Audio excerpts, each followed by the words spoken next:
Good afternoon, everyone. Good afternoon. Good afternoon. Good afternoon. Thank you all. Thank you, thank you. Thank you, thank you. So let me say, and I love you back. And I love you back. So let me say, my heart is full today.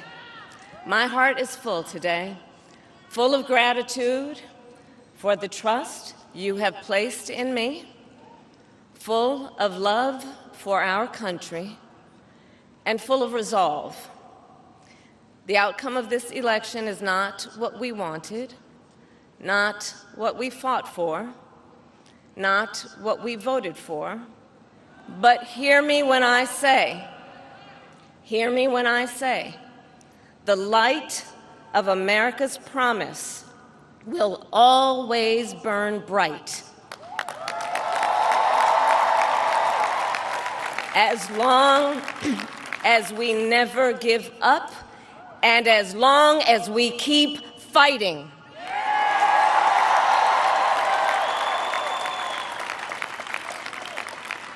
To my beloved Doug and our family, I love you so very much. To President Biden and Dr. Biden, thank you for your faith and support. To Governor Walz and the Walz family, I know your service to our nation will continue. And to my extraordinary team, to the volunteers who gave so much of themselves, to the poll workers and the local election officials, I thank you all. Look, I am so proud of the race we ran and the way we ran it, Over the 107 days of this campaign, we have been intentional about building community and building coalitions, bringing people together from every walk of life and background, united by love of country with enthusiasm and joy in our fight for America's future. And we did it with the knowledge that we all have so much more in common than what separates us. Now, I know folks are feeling and experiencing a range of emotions right now. I get it.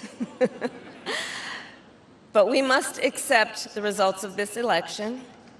Earlier today, I spoke with President-elect Trump and congratulated him on his victory. I also told him that we will help him and his team with their transition, and that we will engage in a peaceful transfer of power.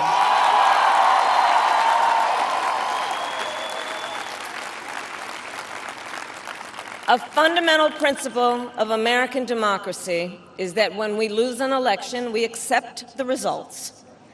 That principle, as much as any other, distinguishes democracy from monarchy or tyranny, and anyone who seeks the public trust must honor it.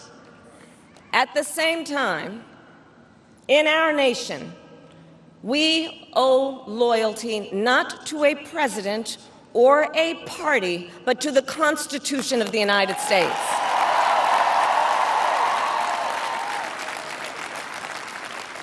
And loyalty to our conscience and to our God. My allegiance to all three is why I am here to say, while I concede this election, I do not concede the fight that fueled this campaign.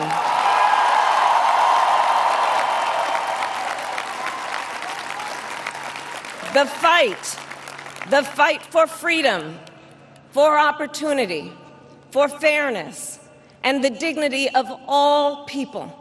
A fight for the ideals at the heart of our nation, the ideals that reflect America at our best. That is a fight I will never give up.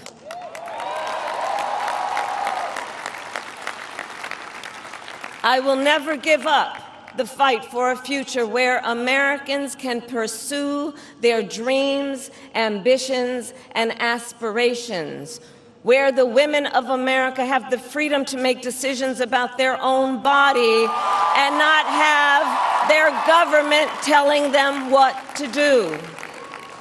We will never give up the fight to protect our schools and our streets from gun violence.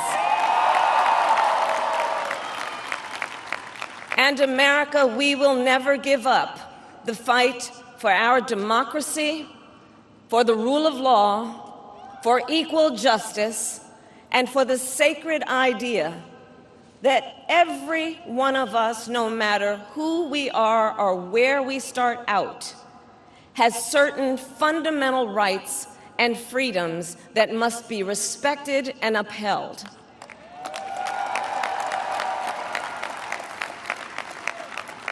And we will continue to wage this fight in the voting booth, in the courts, and in the public square. And we will also wage it in quieter ways, in how we live our lives, by treating one another with kindness and respect, by looking in the face of a stranger and seeing a neighbor, by always using our strength to lift people up, to fight for the dignity that all people deserve. The fight for our freedom will take hard work, but like I always say, we like hard work.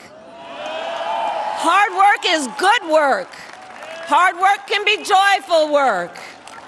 And the fight for our country is always worth it. It is always worth it.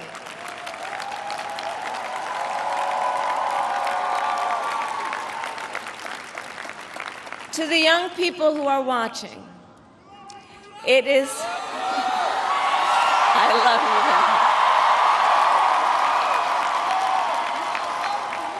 you. To the young people who are watching, it is okay to feel sad and disappointed, but please know it's going to be okay. On the campaign, I would often say, when we fight, we win. But here's the thing. Sometimes the fight takes a while. That doesn't mean we won't win. That doesn't mean we won't win.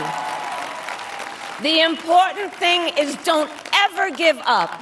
Don't ever give up. Don't ever stop trying to make the world a better place. You have power. You have power.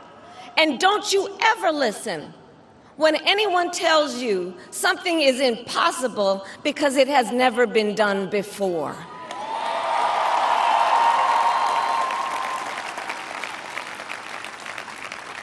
You have the capacity to do extraordinary good in the world.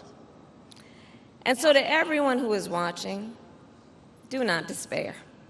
This is not a time to throw up our hands. This is a time to roll up our sleeves. This is a time to organize, to mobilize, and to stay engaged for the sake of freedom and justice and the future that we all know we can build together. Look, many of you know I started out as a prosecutor, and throughout my career, I saw people at some of the worst times in their lives. People who had suffered great harm and great pain, and yet found within themselves the strength and the courage and the resolve to take the stand, to take a stand, to fight for justice, to fight for themselves, to fight for others. So let their courage be our inspiration. Let their determination be our charge. And I'll close with this. There's an adage an historian once called a law of history, true of every society across the ages. The adage is, only when it is dark enough can you see the stars. I know many people feel like we are entering a dark time, but for the benefit of us all, I hope that is not the case.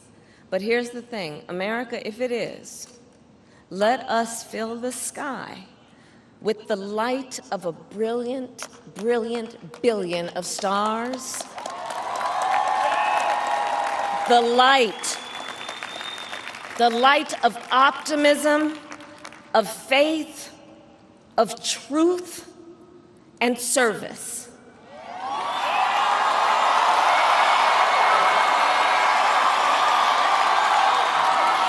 HU. And may that work guide us, even in the face of setbacks, toward the extraordinary promise of the United States of America. I thank you all. May God bless you, and may God bless the United States of America. I thank you all.